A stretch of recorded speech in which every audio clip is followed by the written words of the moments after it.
자, 오늘은 신명기의 십계명 전체를 보는 날입니다. 우리가 자세히 봤기 때문에 제가 일일이 설명하지 않겠습니다. 다만 십계명이 도대체 뭐냐? 우리 기독교인들은 십계명은 무슨 살인하지 말라, 간음하지 말라, 도적질하지 말라, 전부 그걸로 알고 있지요. 성경이 십계명이 이거다 이렇게 설명하지만 그건 상관이 없어. 그냥 우리 식으로 그냥 다 이때까지 살아버린 거죠. 그러니까 그만큼 말씀과 우리가 얼마나 관계가 없는가 하는 것을 보여줍니다. 자, 신명기 십계명이 도대체 무엇인가 보도록 하죠. 들어가는 것은 신명기의 이 십계명은 하나님의 가슴입니다. 너희는 이런 삶을 사는 자들이 되어달라. 그런 하나님의 가슴이죠. 그러니까 부모가 자식에게 보고 싶은 삶이 어떤 삶이겠어요? 그 부모가 만약에 인격적으로 성숙하다면 돈 많이 벌어야 돼, 그런 것도 아니겠죠. 성공을 해야 돼, 그런 것도 아닐 거예요. 그런 그 현상적이고 가시적인 것들은 그렇게 되면 좋겠지만, 그보다 훨씬 아마 중요한 것은 내 자녀가 자기 자신으로 떳떳하게, 어디에 가도 부끄럽지 않게, 누구를 만나도 자기 자신에 대해서 부끄러움 없이 자기로서 떳떳하게 살아주는 것. 아마 부모 입장에서는 그것을 보는 것이 제일 큰 기쁨일 거예요. 하나님도 똑같으세요. 이 십계명을 통해서 하나님이 보여주시는 가슴은 너희 세상에서 기죽어가지고 어떻게 세상에 국물 좀 얻어먹나, 그런 삶 살 필요 없다. 너희는 그렇게 살아야 되는 존재가 아니다. 이 세상에서 담대하고 떳떳하게, 그리고 너희의 가슴이 마음껏 흘러서, 이 땅의 아픔을 향해서 너희의 가슴이 마음껏 흘러서 너희의 삶이 흐르는 곳, 너희의 삶이 나누어지는 곳에는 너희로 말미암아 복되어지는, 그것을 보는 너희의 기쁨이 충만한 그런 삶을 살아다오. 이것이 십계명입니다. 그래서 하나님의 가슴이 제일 잘 나타나 있는 것이 이제 시편 133편이죠. 형제가 연합하여 동거함이 어찌 그리 선하고 아름다운고. 그러면 저에게 아이가 셋 있는데, 제가 그 세 아이들의 삶을 볼 때 가장 기쁜 것은 어떻게 살아도 셋이 너무너무 사랑하면서, 너무너무 아껴주면서, 너무너무 격려해주면서 그렇게 사는 모습을 본다면 아마 제일 뿌듯하고 행복하겠죠. 셋이 돈을 많이 벌었어, 출세를 많이 했어. 그런데 서로 별로 위해줄 줄 몰라. 필요하면 돈이나 이렇게 보내줘. 그러면은 부모의 마음은 굉장히 씁쓸할 것입니다. 내가 저렇게 길렀나? 내가 보여준 삶이 저거밖에는 안 되나? 아마 그런 생각이 들겠죠. 형제가 연합하여 동거함이 어찌 그리 선하고 아름다워. 이게 하나님의 가슴이죠. 내가 만든 자녀들이 함께 기뻐하며 사는 것. 그 기쁨이 대제사장에게 기름 부음의 날처럼, 대제사장이 기름 부음을 받으면 그때로부터 이 대제사장으로 말미암아 백성들의 모든 죄가 사함을 받습니다. 그 모습 그대로 누구든지 하나님께로 나올 수 있습니다. 그러니까 이스라엘의 최고의 기쁨이죠. 다시 말해서 예수님께서 십자가에 달리시고 부활하신 그런 기쁨의 시간이죠. 또 자연적으로는 헐몬의 이슬이 시온의 산들에 내린 같도다. 그 헐몬의 이슬들이 풍성하게 내리는 해는 추수가 풍성하고 모든 것이 넉넉하고 사람들의 마음도 넉넉해집니다. 거기서 여호와께서 복을 명하셨나니 곧 영생이로다. 그렇게 살아가는 것. 형제가 하나 되어 함께 살아가며 서로 격려하며 북돋워 주며 그렇게 사는 그 삶이 영생이다. 우리는 그거 살기 어렵거나 싫으니까 그 종교로 싹 바꿔놨어요. 같이 사는 건 없어. 근데 좋아하는 사람하고 끼리끼리나 모이고 그나마 교통함이 없지요. 자, 이 영생이라는 이 약속은 종교에서 흔히 말하는 것처럼 죽은 다음에, 지금은 이렇게밖에 못 살아. 근데 죽은 다음에는 그렇게 살 거야. 그렇게 단절된 것은 가짜다. 생명에는 단절이 없다.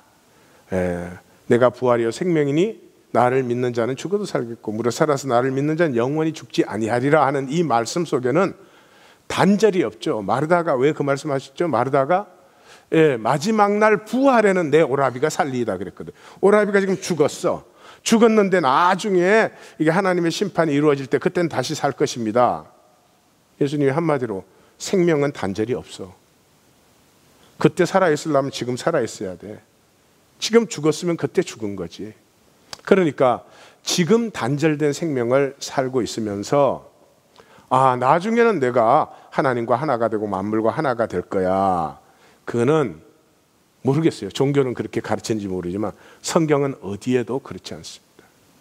지금 하나님과 하나됨을 살고 있는 사람이 육신을 벗을 때도 하나님과 하나이고 뭐 여기 있으나 저기 있으나 하나님과 하나이다. 그 사람은 반드시 형제가 연합하여 동거하는 삶이 반드시 나타날 수밖에 없다. 그런 것이죠. 그것이 이제 10계명의 하나님의 가슴이다. 그걸 알고 1계명에서 4계명은 이제 묶어서 보겠습니다. 1계명에는 너 아들 갓, 너 우상 형상 만들지 말아라, 여호와의 이름을 망령되이 일컫지 말아라, 안식일을 거룩히 지켜라. 이게 1, 2, 3, 4계명 아니죠. 그게 이제 우리가 이미 보았지만 1계명은 예배, 2계명은 완전 파멸, 헤렘이라 그러죠. 하나님의 것으로 이 선포된 것에는 손도 대지 말아라. 아무리 좋게 보여도. 그 다음에 여호와의 이름을 망령되이 일컫지 말라에서는 두 가지를 나오는 걸 봤어요. 장례와 먹음, 부정한 것과 정한 것. 그 다음에 4계명 안식일을 지키라에서는 11조, 안식년, 세절기 이렇게 나오는 걸 보았어요. 자, 그러면 1계명을 보시면 1계명은 11조와 예물을 가지고 택하신 곳에서 함께 먹고 즐거워하라. 그러니까 1계명이 나 외에 다른 신을 섬기지 말라가 무슨 종교행위 하지 말라 이런 것과는 전혀 다르죠. 하나님의 가슴, 제가 시편 133편이 하나님의 가슴을 가장 잘 나타내 준다 그랬는데 제 생각에는 그래요. 그래서 그 하나님의 가슴을 느끼고 살아라. 하나님의 가슴에 어떤 것도 밸류, 가치가 되어서는 안 된다. 세상에서는 남보다 더 좋은 거 가지면, 남보다 더 잘 되면 그게 가치다 그러지만은 그 가치는 분명히 지나가는 가치입니다. 절대로 영원하지 않습니다. 그것은 육체가 세상 속에 살 때 욕망 때문에 만든 가짜 가치입니다. 그런 헛된 가치를 섬기지 말고 하나님의 가슴, 그것이 영원한 가치고 진짜 가치고 하나님의 가슴을 느끼고 그것을 살아라. 그게 뭐예요? 모든 사람이 자기에게 주어진 상황, 자기에게 주어진 여유만큼의 그 예물을 가지고 나와서 그것으로 함께 즐거워하라. 이 함께 즐거워하라는 마치 이런 것이죠. 가족들이 만약에 내 가족이 있으면 내 가족이 각각 하루 종일 일로 흩어져 있죠. 각자 힘들죠.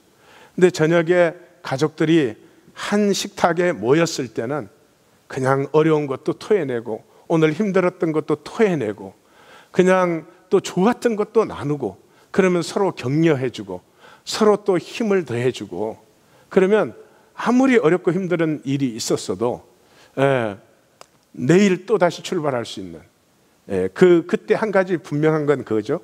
내 중심에 가치 있는 삶을 살기를 원할 때 그냥 뭐 나 이익만 챙겼으면 좋겠다. 그래서 생긴 어려움은 옆에서 위로해줘도 별로 위로가 안 돼요.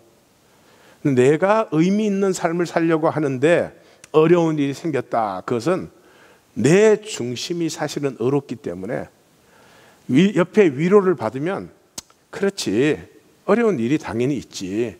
그렇지만 내가 또 일어서서 나아갈 수 있어. 이런 새 힘을 얻는 것이죠. 예배가 무엇이냐? 다른 신을 섬기지 않는 것이 무엇이냐? 이 생명가치, 서로 함께 격려하고 함께 생명을 키워나가는, 가꾸어 나가는 이 생명 가치 외에 다른 어떤 가치도 살지 말아라. 그건 인생 낭비니까요. 이 계명은 뭐예요? 선지자, 꿈꾸는 자, 이적 기사, 그런 것을 얘기하면서 뭐라고요? 따르지 말고, 듣지 말고, 국률이 여기지 말고, 애석히 여기지 말고, 덮어 숨기지 말고 죽여라 그랬죠. 예.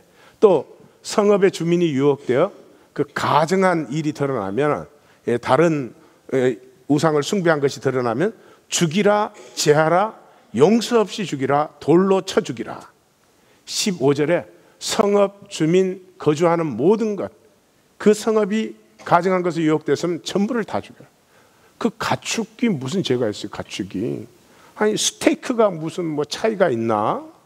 응? 리바이는 리바이지. 예. 그래도 없애라는 거죠. 모든 물건을 전부 불살라 영원히 폐허를 시켜라. 그 금덩어리가 무슨 잘못이 있어? 금덩어리는 잘 닦아서 귀하게 쓰면 좋을 텐데. 그걸 뭐라고 그러죠? 성경은 헤렘이라고 합니다. 하나님의 것으로 선포된 것에 손을 대지 말라. 예. 그래서 참 우리 한국 기독교, 한국 교회가 참 위대한 교회죠. 민족을 살려낸 교회죠. 정말 백성이 완전히 무너져 있는 나라에 들어와서 이 백성을 살려낸 것이 한국 개신교 100년사입니다. 근데 어디서 망했어요? 70년, 80년, 90년대 사람 끌어모으기. 사람 뭘로 끌어모았어요? 예? 꿈꾸는 자, 이적 기사를 향하는 자. 뭐요? 와라 와라. 믿으면 뭐 한다고요? 현실적인 복 준다고. 병 고쳐주고 무병장수하고. 병 고치고 뭐 무병장수가 나쁜 건 아니겠죠. 근데 중심의 가치관이 똑바르지 못한 사람이 오래 살면 안 되지. 근데 세상은 거꾸로 돼 있으니까 그런 사람이 또 오래 살아요. 여러분, 제가 오래 살 것 같은 불길한 예감이 안 드세요? 예? 설교도 길잖아.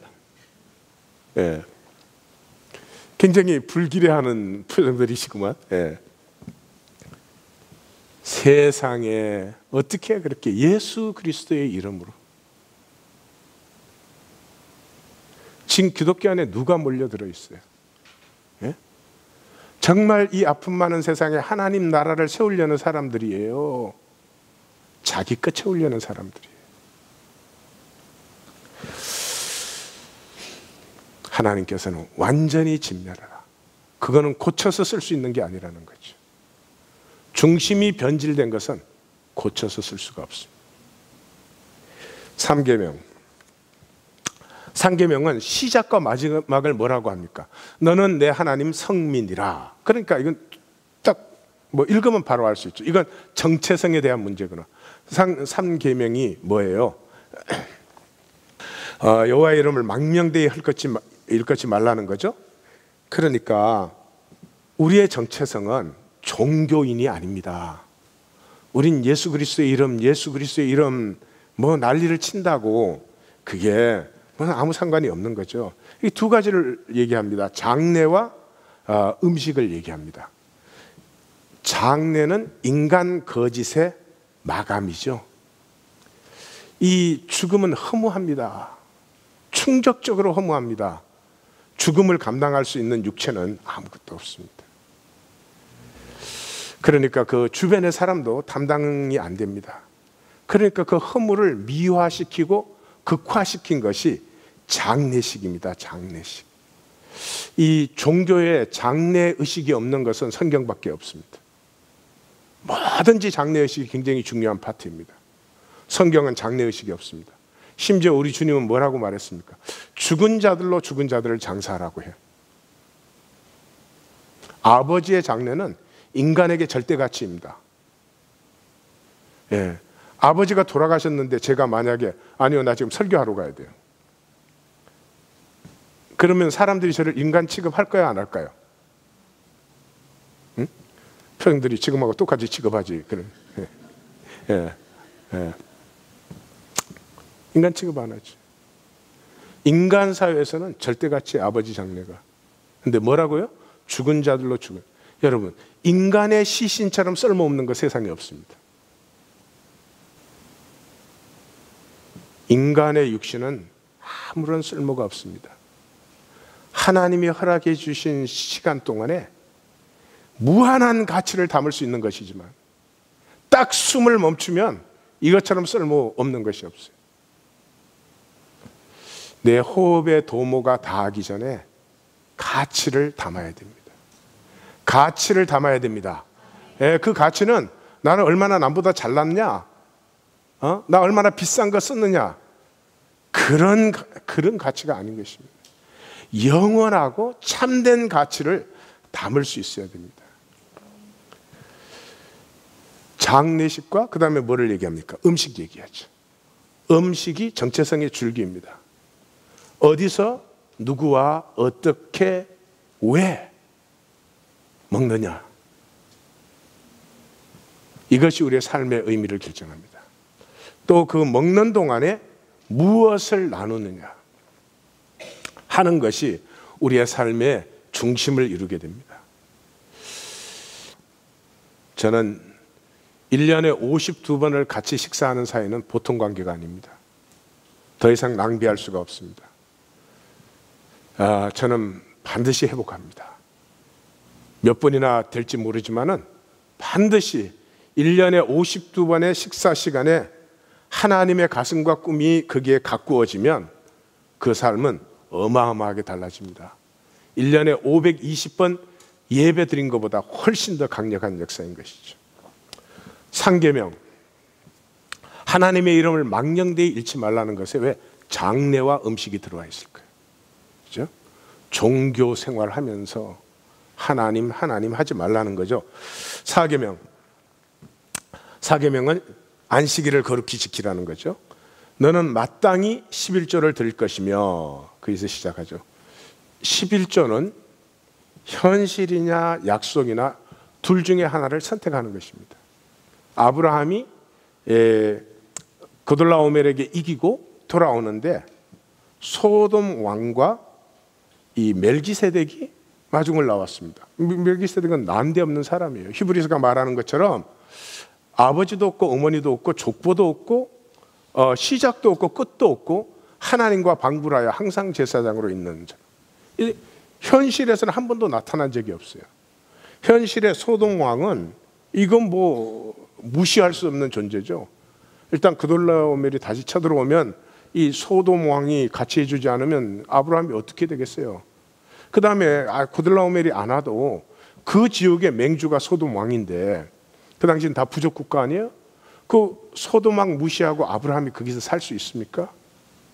현실적으로는 소돔 왕과 계약을 맺어야 됩니다. 그런데 이 난데없는 멜기세덱이 나타나가지고 세덱 같지도 않게 생긴 멜기세덱이, 세덱이면 이쁘긴 하겠지. 멜기세덱이니까 뭐 이쁘겠어요. 예.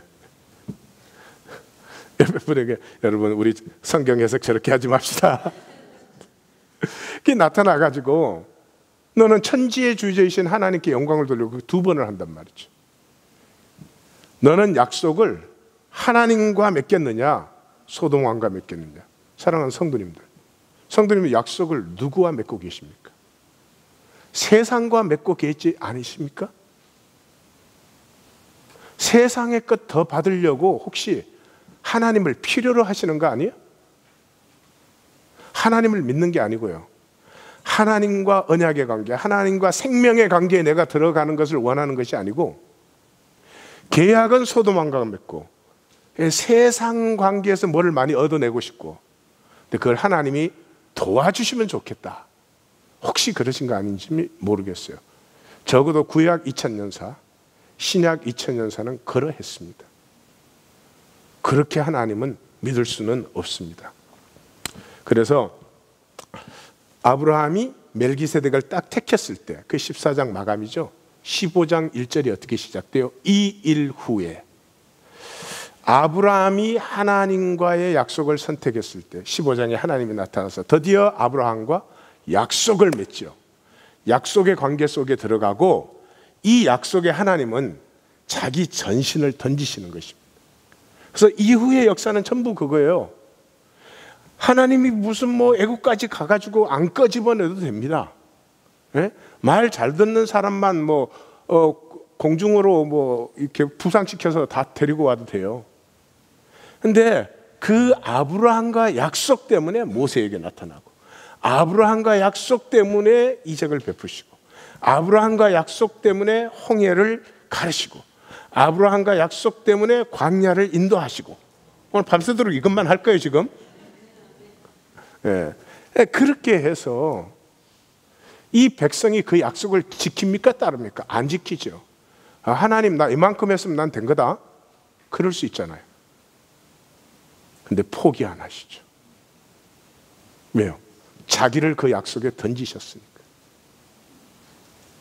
그 약속이 이루어지지 않으면 하나님도 하나님이 아니신 거죠. 그 약속의 관계 속에 들어가시기를 주님의 이름으로 축원합니다. 예. 그래서 15장 4절 5절의 핵심 부분이죠. 그래서 만약 너희가 오늘 내 말씀만 듣고 내가 오늘 내리는 그 명령을 다 지켜 행하면 내 하나님 여호와께서 내게 기업으로 주신 땅에서 내가 반드시 복을 받으리니 너희 중에 가난한 자가 없으리라. 여러분, 가난한 자가 없다는 말이 소셜 시큐리티를 생각나게 합니까? 그러면 차원이 다른 것입니다. 우리 중에 가난한 자가 없으면요, 쓸데없는 욕심 부릴 사람이 없습니다. 우리는 우리 중에 가난한 자를 만들어 놓기 때문에 이 귀한 생명을 가지고 쓸데없는 욕심을 부리는 데 삽니다. 뭐 남보다 뭐 핸드백을 좀 더 좋은 걸 드느냐, 그런 것부터 시작해 가지고 뭐 애를 이 29위 학교에 보내느냐 29.5위 학교에 보내느냐, 막 이런 거 갖고 막 미쳐 갖고 돌아다니죠. 사실 걔가 15위 학교 간다고 행복하게 살고 55위 학교 간다고 불행하게 살 것 같습니다. 어리석기 짝이 없죠. 그럼 솔직히 말해서 우리 2세들을 어떻게 길르셨어? 자기 기상을 가지고 이 땅에서 당당하게 자기를 펼치면서 사는 걔들이 뭐가 부족해요? 2세들이 지능이 부족합니까? 감성이 부족합니까? 의지가 부족합니까? 뭐가 부족해요? 근데 어떻게 만들어 놓으셨어요? 자기 불안 때문에. 자기 불안 때문에. 내가 인생 좀 떳떳하게 못 살았으면, 야, 너 마음껏 한번 살아봐. 나 죽으라고 애썼는데 그러고 나서 보니까 완전 세상에 썩은 것밖에 없더라. 가난한 자가 있기 때문에 사람들이 이 귀한 생명을 가지고 정말 살아야 될 삶을 살지 않고요, 끊임없이 남하고 비교해요. 끊임없이 남하고. 교회를 나와서도 하나님 만나고 가면 되는데 사람 비교해요. 사람 앞에서. 오늘도 무슨 얘기하다가 보니까 어떤 분이 교회 다니는 게 하나님 믿는 건 줄 알죠. 교회 다니면 하나님 믿는 거예요? 교회 다니면 세상을 새롭게 하는 삶을 살아요? 정말 안타까워요. 그럼 뭐라고 말할 수도 없는 것이고 안타까워요. 여기에 반드시란 말이 3번 나옵니다. 너 형제에게 반드시 잘해줘야 된다. 반드시 넉넉하게 나눠야 돼. 3번이에요. 그리고 마지막에 후히, 종을 돌려보낼 때 후히해서 돌려보내라. 이 하나님의 가슴이죠. 5계명은 부모를 공경하라. 이미 우리가 나누어서 알겠지만 여기에 부모를 공경하라는 말은 육신의 부모 이상을 얘기하고 있습니다. 누구를 공경하라는 말이죠? 사실 하나님 공경하라는 말입니다. 예. 이 가장 중요한 게 뭐예요? 이 5계명의 핵심에는 우상 숭배하지 말라 그러잖아요. 그리고 우리를 보고 완전하라는 말이 거기에 나옵니다. 그러니까 무슨 말이에요? 우리의 삶에 완전할 수 없죠. 그러나 내 중심의 진실은, 예? 내가 삶에는 실수가 있어, 연약한 점이 있어. 그렇지만 내 중심의 진실은 100%여야 돼요. 겉으로 아주 완전한데 중심에는 하나님도 사랑하지만 딴 것도 사랑해. 그러면 아무것도 아니죠. 우리는 이것을 쉽게 합니다. 왜냐 그러면 세상에 태어나서 모든 인간관계는 진실되지 않잖아요. 어느 정도 진실이 물론 있겠지만 100% 진실이라는 건 우리에게는 없죠. 근데 이제 하나님과 관계 들어가야 되잖아요. 하나님과 관계 들어가야 되는데 우리는 하나님과 관계도 인간처럼 하면 되는 줄 알아요. 중심은 이래도 이렇게 행동을 한다든지 말을 한다든지 뭐 이렇게 한다든지 찬양을 할 때 뭐 손을 이렇게 올린다든지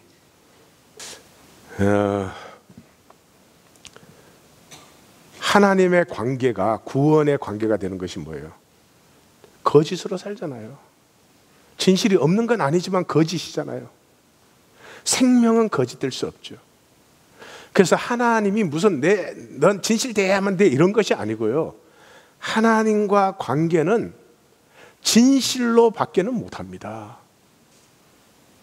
내가 주 예수 그리스도는 나의 구원자십니다. 그 한마디 말을 해도 좋습니다. 나머지 아무것도 못 해줬습니다. 그 말만큼은 진실이어야 됩니다. 근데 내 삶은 전혀 그렇지 않을 수 있어요. 내 중심에는 말은 그렇게 할 수 있지만 그래도 돈이 있어야 구원이 되지. 돈 없으면 얼마나 힘드나. 이런 것들이 뭐 섞여 있을 수 있겠죠. 하나님이 우리에게 진실을 원하시는 것은 뭐 우리를 윤리적으로 그렇게 말하는 게 아니고요. 하나님과 관계는 유일한 생명 관계, 유일한 구원의 관계이기 때문에 여기에 거짓이 섞여버리면 아무것도 소용이 없는 거죠. 그래서 이 우상 숭배하지 말라 하는 것이 이 계명에서 가운데 나오고 너희가 완전하라 하면서 양쪽에 뭐예요? 제사장은 가슴, 선지자는 말씀. 제사장은 우리 벌써 나누었죠? 제사장 누구든지 예루살렘 택한 곳에서 섬기기를 원하는 자원하는 자가 있다면 그 사람이 얼마든지 섬기고 그 사람이 섬기는데 조금도 부정함이 없도록 모두가 해주어라. 주의 장막을 사모하여 내 영혼이 쇠약함이야.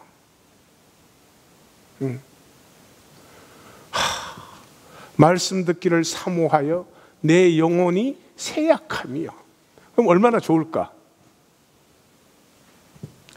말씀만 들으면 어찌 그리 안식이 오는고. 그래서 뭐예요? 그런 그 마음에 시온의 대로가 있는 사람은, 잘 보십시오. 시온의 대로가 있는 사람은 눈물 골짜기로 많은 샘의 곳이 되게 한대요. 내 능력이 세상을 복되게 하거나 내 가족을 복되게 하거나 내 삶을 복되게 하는 게 아니고요. 내 심령에 정말 주님만을 향한 진실된 중심이 있으면 박하 골짜기가 많은 샘의 곳으로 변하는 은혜의 역사가 나를 통해서 흘러 넘친다. 그다음에 선지자는 하나님 뭐라 그래요? 내 말을 그의 입에 두었으니 그가 다 증거하리라. 말씀을 따르라. 어떻게? 가슴의 진실함을 가지고. 왕과 도피성은 현상적인 도구죠. 하나님이 원래 허락하신 건 아니고 세상의 제도를 도입한 거죠. 그러니까 절대화시키지 말아라. 이것이 이제 5계명이었어요. 6계명 살인하지 말라. 살인하지 말라의 핵심은 뭐였습니까? 왜 살인을 합니까? 두려움 때문에 살인합니다. 살인하는 사람은 용기 있는 사람이 아닙니다. 무서워서 살인하는 것입니다. 용기가 있는 사람은 생명을 품어주지 죽이지 않죠. 그래서 겁내지 말며 두려워 말며 떨지 말며 놀라지 말라. 왜? 너희와 함께 행하시는, 너희를 위하여 싸우시고 구원하시는 내가 너와 함께하니 너는 두려워하지 말라. 그래서 용기는 하나님과 하나됨으로 피어나는 것입니다. 용기는 내가 배짱이 세거나 내가 뭐 마음이 대단히 다, 절대 그런 것이 아닙니다. 하나됨으로. 그렇죠?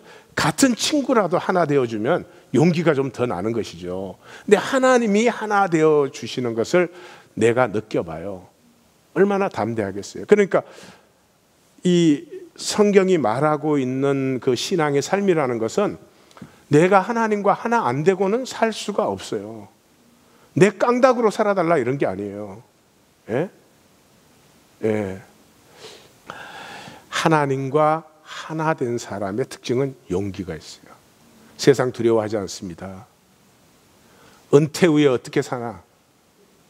그런 거 두려워하지 않습니다. 그러니까 하나님과 떨어져 있으니까 그야 걱정도 되고 두려워할 바죠. 두려워하지 말라 어떻게 시작해요? 여호와께서 너와 함께 하신다. 두려워하지 말라, 겁내지 말라, 떨지 말라 계속 그런 다음에 다시 여호와는 너희와 함께 행하신다. 네, 그렇죠?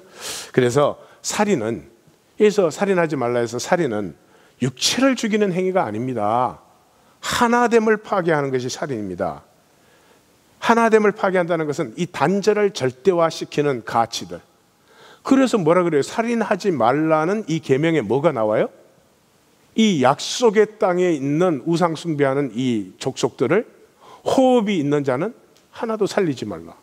이거 살인하지 말라는 데서 나오는 거죠. 그래서 육체를 죽이는 것이 살인이라면 좀 말도 안 되지 않겠어요? 그래서 그들이 모든 가증한 일을 본받게 하여 여호와께 범죄케 할까 함이라. 그 뒤에 이제 여기는 부록이 길게 나오는 부분이죠. 이 6계명은.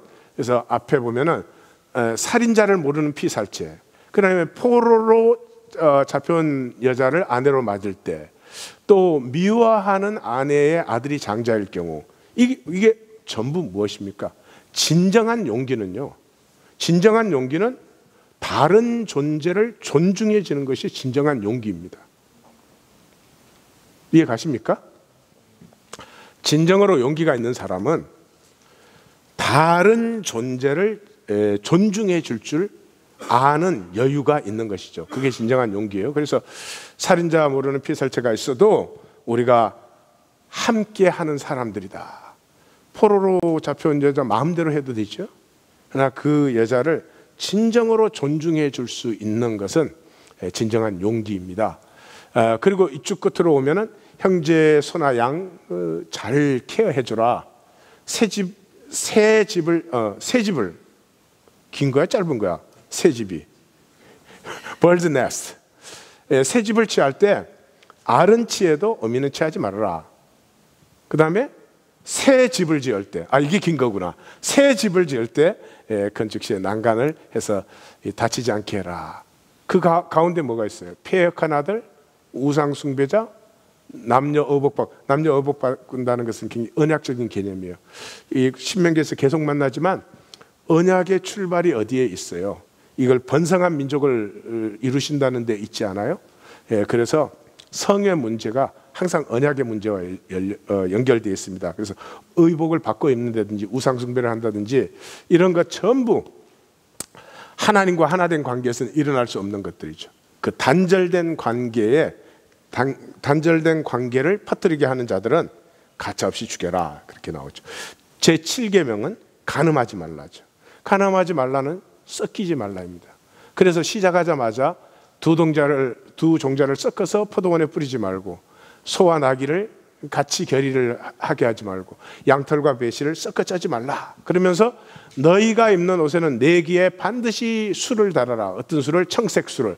청색술은 어떤 술입니까? 그 언약궤를 제일 마지막에 덮는 것이 청색이죠. 그래서 말씀의 백성인 것을 구별하는 거죠. 그래서 여기는 구조가 아주 간단하게 되어 있습니다. 가운데 여호와의 총회가 약속의 백성인데, 그 약속의 백성은 뭐냐? 성에서 선결하고, 성은 정체성의 출발점, 뿌리입니다. 그 다음에 남자의 몽설과 화장실 문화, 가장 사적이고 가장 어떻게 보면 시시한 일상적인 성에서 출발된 구분된 백성이라는 의식이 가장 사적이고 별로 중요해 보지 않는 일상적인 것에서까지 이 구별된 백성임이 나타나야 된다. 나무로 말하면 뿌리에서부터 잎사귀까지. 뿌리에서부터 잎사귀까지. 그것이 여호와의 백성이다. 그 다음에 8계명 도둑질하지 말라. 도둑질하지 말라에서는 사유, 프라이빗, 사유의 허상을 버리라. 그래서 형제간에는 이자 받죠. 이자 받는 이유가 뭐예요? 이거 내 거니까 내 재산을 분리해야 된다고 생각을 하니까. 그 다음에 서원 함부로 하지 말아라. 서원 왜 자꾸 하려고 그래요? 뭔가 자기에게 필요한 게 있으니까 서원을 하려고 그러죠. 함부로 하지 말아라. 대신에 한 것은 속히 지켜라. 그 다음에 줄인 자들은 마음대로 먹어라. 포도원에 들어가든 밭에 들어가든 줄인 자들은 마음대로 먹을 수 있다. 그러나 그릇을 갖고 가거나 낯을 갖고 들어가서는 안 된다. 그 다음에 이쪽으로 오면은 뭐예요? 현실 속에 최소한의 한계. 만약에 이런 원천적인 것이 지켜지지 않는다 할지라도 현실 속에서 최소한의 한계는 항상 지켜줘야 된다. 새로 결혼했냐? 1년은 군대에 징집하지 말아라. 아무리 돈을 빌려주고 뭐 식량을 빌려줬어도 맷돌을 전당 잡아서는 안 된다. 맷돌 없으면 끼니를 못 만들잖아요. 그 다음에 형제를 유인해가지고 종으로 파는 자. 그 형제가 뭐 돈을 뭐 얼만큼 빚을 졌을 수도 몰라. 그럼에도 불구하고 그런 자는 절대로 너희 중에 살려두지 말아라. 그러니까 상황이 딕테이트하는 거죠. 최소한의 것도 못 지켜주는 이유가 뭐예요? 다 상황이 그렇다는 거죠. 여러분 잘 들으십시오. 하나님 앞에 악은 우리가 생각하는 악과 전혀 다릅니다. 그 악은 내 상황과 나의 판단을 절대화하는 것이 악입니다. 우리 다 그렇게 살죠. 그렇지만 한 가지 절대로 잊어먹으시면 안 돼요. 그럼에도 불구하고 하나님이 하시면 할 수 있습니다. 그렇게 고백되어야지. 내 사정은 이래, 내 형편은 이래. 그럼 나는 그거 절대로 안 돼. 그럼 자기가 하나님이지. 잘 생각해 보십시오. 영적으로는 그게 가장 악한 것입니다. 우리는 사정과 상황 속에서 살고 있지만은 내가 판단한 상황을 절대시해서는 안 됩니다. 그것이 만약에 하나님에게 순종하지 못할 상황이라면 하나님 회개합니다. 하나님 긍휼을 베푸사 이 상황을 새롭게 하여 주시옵소서. 여기까지 나가야지 못한다 해서 딱 끝나면 그건 굉장히 악한 것입니다. 무슨 말인지 아시겠죠? 오케이. 굉장히 신경질적으로 이해하기 때문에 넘어가겠습니다. 사유라는 것이 그거죠. 육체와 현상이 만든 환영, 일루전 속에, 그 욕심이 속여서 만든 일루전 속에 자기가 들어있는 것이죠. 그것을 절대화하는 것을 하나님은 참으로 악하게 여기신다. 9계명은 거짓 증거하지 말라. 거짓 증거하지 말라는 권리는 의가 아니다. 권리는 의가 아니다. 쉽게 말해서 형제와 내가 있는데 형제가 나한테 무슨 잘못했다. 형제가 뭐 잘못해서 그 일에 잘못했지. 그렇지만 그 일에 잘못한 것 가지고 내가 그 형제를 판단하고 그 일에 대해서 잘못되었습니다. 그 일에 대해서 제가 마음이 상했습니다. 이렇게 말할 수는 있지만 너가 잘못되었든지 너가 좋지 않다든지 이렇게 할 수 있는 것이 아니다. 근데 우리는 권리가 생기면 아주 당연히 그렇게 합니다. 그래서 제일 핵심에 자기 죄만 담당한다. 정은하러 나갔을 때 뭐 가문, 뭐 가족 온갖 게 섞여 있겠죠. 그런 거 아무 상관없이 그 사람의 그 죄에 대해서만 정언해라. 그리고 이쪽으로는 가난한 자의 전당물을 밖에서 기다려서 받아라. 품삯은 그날 주어라. 이쪽에는 객과 고와 가부, 그 송사 때 억울하게 하지 말고 추수 때 저들이 먹을 것을 남겨두어라. 그래서 시작은 나병을 숨기지 말라. 그러면서 이제 그 힌트가 나오죠. 미리암을 기억하라. 미리암이 모세 잘못했으니까 이렇게 권리가 있죠. 권리가 있는데 그 권리를 우리는 벌써 쓰기 시작하면 우리도 모르게 내 중심적으로 그걸 살짝 트위스트 시켜요. 그래서 구스 여인을 취한 것을 나무라려고 했으면 그걸 나무랬으면 그걸 나무랬어도 사실은 안 돼요. 그 민수기 12장의 상황을 제가 주일날 설명드렸지만 그래도 그것만 했으면 또 어떨지 모르겠어요. 근데 전혀 엉뚱하게 하나님이 니하고만 말하냐? 우리하고도 말한다. 그러니까 권리가 딱 생기는 순간 우리는요 상대방을 아무렇게나 취급해도 된다 이렇게 생각을 해요. 실제로 그렇지 않습니까? 만약에 우리 중에 예를 들어서 난 뭐 예를 들게 진짜 무슨 예를 들어야 될지 모르겠는데 어떤 사람이 알고 보니까 한국서 갯돈 떼먹고 온대. 그걸로 그냥 해요. 그냥 내가 생각나는 예는 그거밖에 없어. 갯돈 떼먹게 왔대. 그거 한마디 딱 듣는 순간 우리는 어떻게 돼요? 그 사람 전체 매도해 버리죠. 나쁜 사람, 뭐 못된 사람, 뭐 마치 자기는 흠도 티도 없는 것처럼. 그 지금 마귀가 뭘 하고 있는 거예요? 네? 나에게 어떤 권리를 느끼게 함으로 말미암아서 권리가 있으면 갑자기 내가 정당해져, 의로워져. 네. 그리고 남은 아무런 의가 없는 것처럼 그렇게 하죠. 그래서 마지막은 재판은 공의롭게 해라. 그래도 집행은 긍휼히 해야 된다. 예. 재판을 공의롭게 했으니 집행도 공의롭게 한다. 그게 아니죠. 그러니까 이게 무슨 마음이에요? 우리는 거짓 증거하지 말라 그러면 뭐 거짓말하지 말라만 생각할지 모르지만은 생명의 증거가 아닌 건 다 거짓 증거지. 그 생명의 증거는 뭐예요? 부모의 마음이지. 부모는 자식이 뭘 잘못했을 때 잘했나 잘못했냐만 가지고 안 보잖아요. 제가 마음이 상할까 봐, 또 이것 때문에 너무 실망할까 봐, 뭐 이런 걸 다 생각해서 그 생명을 어떻게 하든지 세워주려고 하는 거 아니게요? 그게 거짓 증거하지 말라는 하나님의 말씀이죠. 마지막으로 십계명 탐내지 말라. 제일 가운데 뭐가 나옵니까? 유업과 씨가 나오죠. 그래서 남자의 음낭, 이거는 언약을 지켜가는 씨앗이 담긴 것이죠. 그러니까 절대 보호하라. 그 다음에 고일제도, 기업을 하여튼 절대 지켜라. 그런 것이죠. 그러면서 그 양쪽으로 나오는 게 뭡니까? 곡식 떠는 소에게 망을 씌우지 말리라. 도량형을 속이지 말아라. 그 당시에는 상행이라는 건 거의 없어요. 상행이라는 게 가난한 사람에게 식량 빌려주고 나중에 받는 거죠. 근데 그 이자가 과하기 때문에 결국은 땅을 뺏겨요. 처음에는 식량을 빌려가지고 농사를 짓는데 농사를 지어서 거두어내면 이자가 자꾸 쌓여 나가기 때문에 결국은 땅을 뺏기는 거죠. 여러분, 전 세계 경제 구조는 전부 그렇게 돼 있습니다. 농업사회라는 것, 우리가 지난 수천 년을 그렇게 지내온 것인데, 지금은 신용사회라 그러잖아요. 신용사회 그러면 굉장히 멋있게 보이잖아요. 신용사회. 신용사회라는 게 뭐예요? 돈 없는 사람은 조금 빌려갖고 많이 갚아야 된다. 이게 신용사회예요.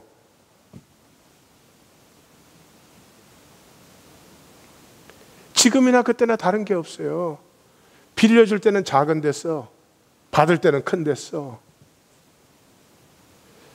그래서 탐심이 있으면 반드시 약점을 이용합니다. 탐심이 있는 사람은 반드시 약점을 이용합니다. 자본주의는 이것 가지고 다 돌아가는 거죠. 근데 하나님 뭐라고요? 아말렉을 천하에서 말살시켜라. 그 아말렉이 누군데요? 설명이 나오잖아요. 너희가 애굽에서 나올 때 뒤떨어진 자들을 쳤다. 누가 뒤떨어졌어요? 병든 자, 약한 자, 아이, 여자들이 뒤떨어졌는데 그 약점을 뒤에서 친 거죠. 그러니까 하나님의 백성이 사는 세계 속에서는 약점을 치는 일은 생각할 수도 없는 것이고, 약점이 보이면 그 약점을 품어서 생명을 피워줘라. 성도님들 어떻게 살고 싶으세요?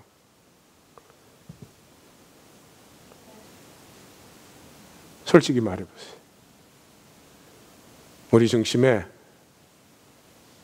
돈 좀 있다 그러면 대접하잖아요. 돈 없다 그러면 졸로 보잖아요. 목회자도 성도가 많다 그러면 설교 길어도 말 안 해. 근데 뭐 몇 명 놓고 막 1시간씩 해대면 쟤 왜 저래? 굉장히 막 신경질 막 내고 그러지. 지금 야릇하게 웃는 사람들은 내가 다 찍어놨어요. 자, 마무리가 뭐예요? 예배로 마무리하죠. 예배로 시작해서 예배로. 그 예배가 뭐냐? 함께 나와 고백하고 예물로 함께 즐거워하라, 이것이죠. 근데 그 고백에 뭐가 들어있어요? 우리는 방랑하던 아람 사람이었는데 우리 인생이 피하고 유리하는 것입니다. 피하고 유리하는 것입니다. 불편한 사람 피하고 어떻게 하든지 좀 편하게 살려고. 그런데 하나님이 그 약속으로 말미암아 번성하게 하셨죠. 근데 세상이 그것을 싫어해서 학대를 합니다. 이제 여기에서부터 진정한 약속의 관계가 이루어지기 시작하는데, 어디에서? 부르짖음에서부터. 부르짖음에서부터 아브라함의 약속이 아니라 나의 약속이 되기 시작하는 거죠. 그 부르짖음을 들으시고 하나님이 야, 그럴 때는 이렇게 해야 된다, 그렇게 설교를 하시는 게 아니고요.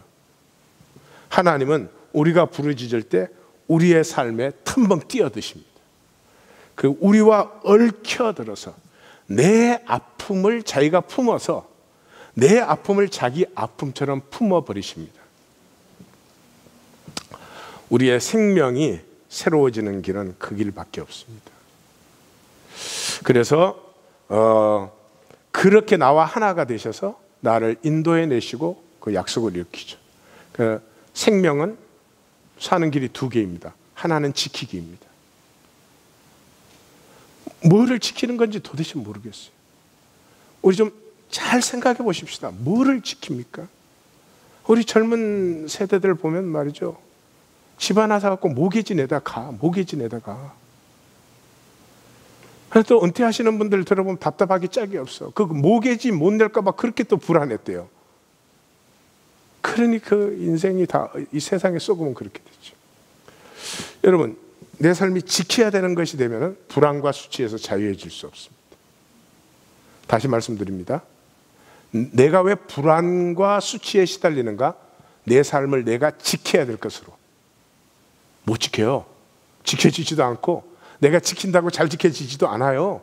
그 완전히 썩은 것인데 지키기가 되면 불안과 수치가 돼요. 그런데 내 삶이 나누기가 되면 거기서 초월이 피어나요. 내 삶이 나누기가 되면은 이때부터 땅 끝까지 복이 되라는 이 약속이 이제 피어나기 시작하고요. 만국의 아버지, 만국의 어머니가 되는 역사. 생수로 솟는 강. 이게 성경이 거짓말하는 게 아니고요. 우리는 우리의 삶을 나누지 않기 때문에 이게 거짓말이 되었어요.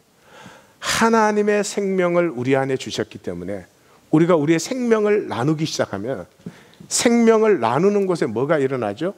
통함이 일어나죠. 통함을 제가 뭐라 그랬어요? 인터그레이션이 일어나요. 인터그레이션이 일어나면 고리가 하나 이렇게 연결되어 나가면 뭐가 이루어지냐 그러면 내 시작은 미미하였으나 내 나중은 심히 창대하리라. 내가 할 수 있는 건 날개의 나비짓인데 끝에 가서는 폭풍을 일으킬 수도 있는, 그것은 단절된 삶에서는 절대로 일어나잖아요. 그냥 내가 챙긴 내 것 갖고 나 먹다가 가는 거예요. 별로 잘 먹지도 못해. 그렇게 살 것이냐? 아니면 가슴이 열려 생명이 나누어짐으로, 생명이 연결되어짐으로, 내게 부족함도 있었고 내게 못남도 있었고 심지어 죄악됨도 있었음에도 불구하고 나와 이웃과 만물이 교통되기 시작함으로 말미암아서 합력하여 선을 이루는 하나님의 약속을 꼭 맛보셔야 됩니다. whole, 절 따라서 한번 해보세요. whole is more than sum of all parts. 예, 전체는 모든 파트의 그 단순 합계 이상이다 그러는 거죠. 그렇죠? 그래서 삶이, 가슴이 교통되기 시작하면서, 나누어지기 시작하면서 생명의 인테그레이션이 일어나면 내가 하나 나누고 너가 하나 나누고 너 옆에 애가 하나 나누었는데 그럼 셋이 되느냐? 그게 아니라는 거죠. 하나가 둘 되고 둘이 넷 되고 넷이 여덟 되고 이런 역사가 이제 일어나기 시작하는 거죠. 그래서 이 십계명의 총 결론은 그것입니다.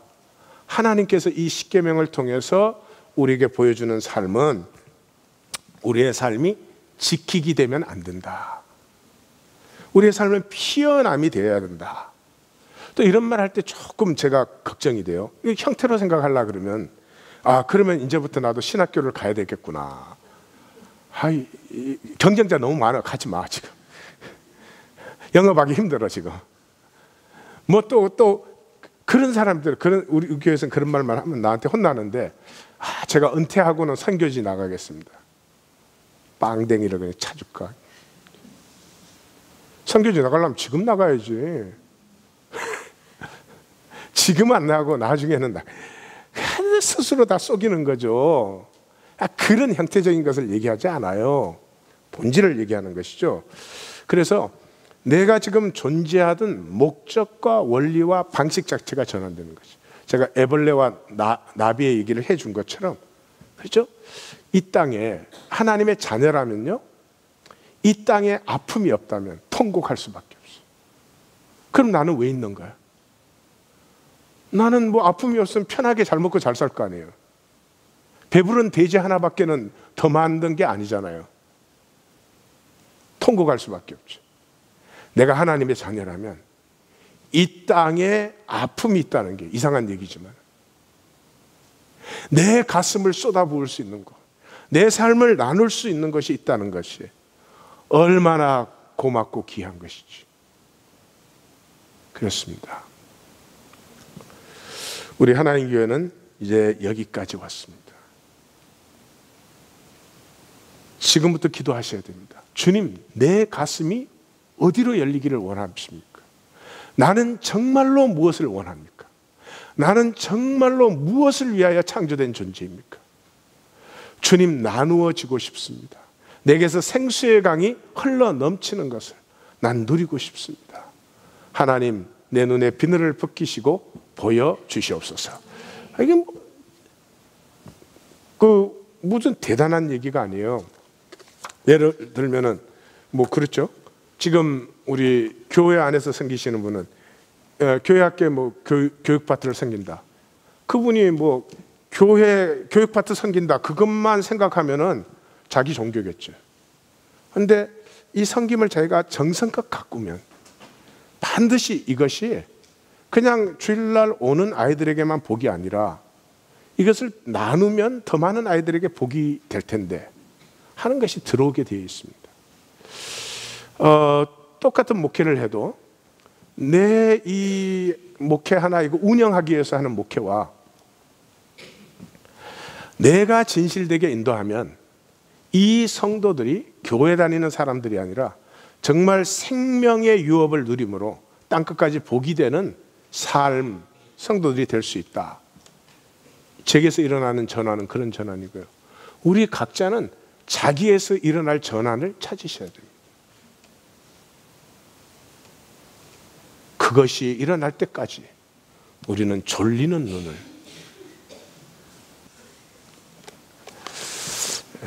우리 찬양팀 나오셔서 우리 마지막 찬송 한번 같이 하십시다.